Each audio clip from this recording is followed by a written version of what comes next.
पिंपळगाव बसवंत शहरातील जोपूर रोडवरील सोहन सिटीमध्ये अवैधरित्या वास्तव्यास असलेल्या 2 बांगलादेशी नागरिकांना पिंपळगाव पोलिसांनी अटक केली आहे। पोलिसांनी मिळालेल्या गुप्त माहितीनंतर ही कारवाई करण्यात आलेली आहे।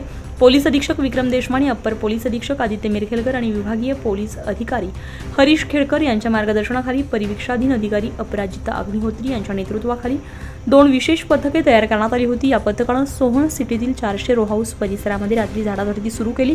2 तासांच्या प्रयत्नानंतर रात्री 11च्या सुमारास दोघांना ताब्यात देण्यात आले। त्यांना 29 एप्रिल रोजी न्यायालयामध्ये हजर केलं असता न्यायालयाने 1 मे पर्यंत पोलीस कोठडी सुनावली आहे। या प्रकरणाचा पुढील तपास पोलीस उपनिरीक्षक मच्छिंद्र कोल्हे करत आहेत। न्यूज पोलखोलसाठी नासिर पठाण, नाशिक।